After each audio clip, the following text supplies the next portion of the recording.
Hey YouTube, this is Steve from Average Joe's Fantasy Football, and I've got another start and sit video for the wide receiver position for Week 11. Make sure you guys check out all my other start and sit videos as well, and let's jump right into it.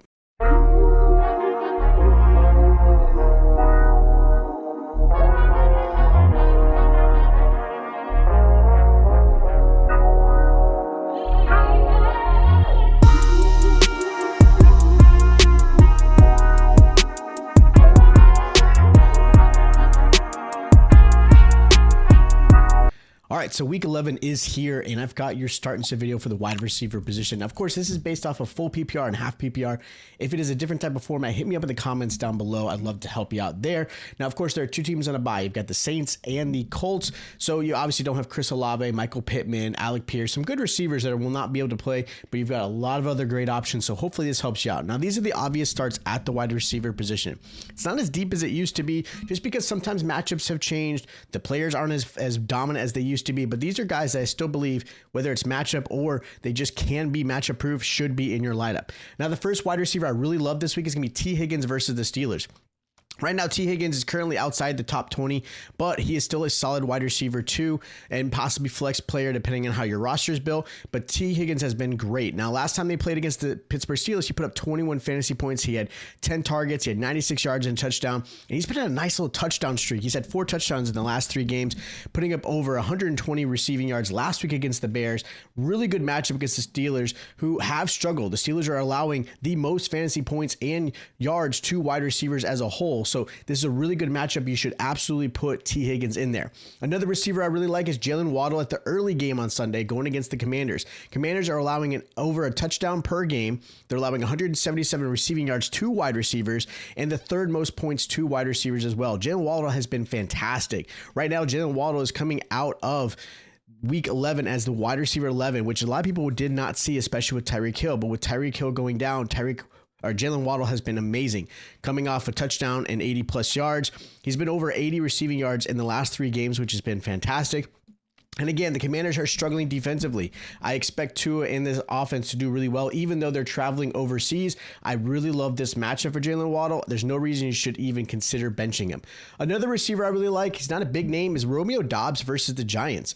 Doubs obviously had seen a lot of targets his way, which has been beneficial. Now, the offense for the Packers have struggled. They're not great. Romeo Doubs is currently wide receiver 32, but he's seeing plenty of targets. Prior to last week, which against Philly, which is a really tough defense, Doubs was seeing 10 targets, 6 targets, 8 targets, 9 targets, 8 targets. Like, he is seeing plenty of options and opportunities towards his way. Plus, going against a team like, the Giants, who are allowing plenty of enough points to wide receivers, this is a good option. I really expecting this game to be kind of a shootout, as shockingly as that is. I think the offense has a lot to prove. I do think the defense is obviously going to keep Giants held, even though the Giants with Jameis Winston are still going to try to put up a lot of points if they can. We'll see how that actually does against the Packers defense, but this is a really good matchup. I really like Romeo Doubs this week. I think he's going to be a solid wide receiver too this week. And another receiver is going to be Devonta Smith versus the Lions. Now, the Lions defense is actually pretty good, but they are allowing a decent amount of points. They're allowing 140 receiving yards to wide receivers, but they are allowing a touchdown to a receiver. And I think Devonta Smith actually ends up being the guy who gets the touchdown. A.J. Brown's kind of been pushed out of this offense for whatever reason. And Devonta Smith right now, if you look at between the two wide receivers, Devonta Smith is wide receiver 15 going into week 11. A.J. Brown, not even close. He's wide receiver 39. Devonta Smith is getting all the targets. There's just definitely a connection between Jalen Hurts and him. He's coming off really good performances. Like I said, he's getting plenty of targets his way.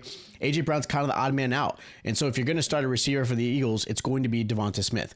Now, on the flip side, receivers I'm not starting this week is going to be Parker Washington versus the Chargers. I get it. Brian Thomas is out. Parker Washington might be a nice little flex just because of the potential of opportunities. But with that said, I'm nervous against this defense. The Chargers are actually a really good defense against wide receivers. They're the second best in the league, only behind the Denver Broncos. And this is an offense that I just don't know if they're going to put up enough points, right? They're going to try to obviously use Travis Etienne. Parker is going to get opportunities, right? He's seen 10 targets 9 targets, 7 targets the last few weeks. And I get it, with the receivers out, there's opportunity, but this is a really tough matchup. I'm going to sit him unless I absolutely have to start him. Another receiver I'm sitting, if he does end up playing, is going to be Calvin Ridley versus the Texans. Ridley is expected to be back this week, and so if he does, I know a lot of people might end up wanting to play him, but the Texans are the 3rd best team against wide receivers in the league right now.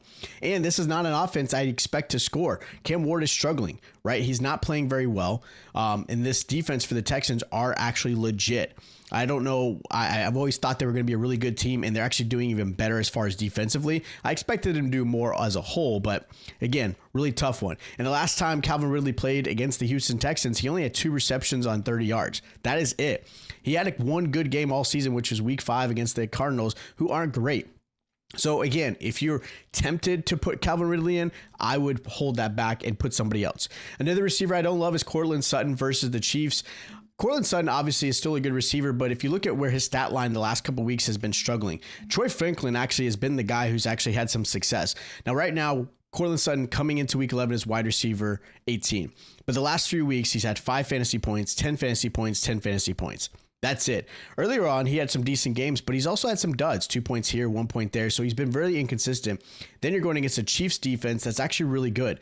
Chiefs have been pretty good against wide receivers. They've actually been holding them under 120 yards receiving as a whole, and they're not allowing a lot of touchdowns as well. So this is going to be, again, like I mentioned earlier in other videos, this team and this game in general is going to be, I think, a rushing / low scoring game. I think whoever gets that 1 touchdown ends up winning it. And the last receiver I'm going to sit this week is Deebo Samuel versus the Dolphins. Dolphins have actually been really good against wide receivers. They're actually one of the better teams. They're actually allowing the least amount of yards in the air to wide receivers. And so with that said, I get that Deebo Samuel obviously has been the guy for the Commanders.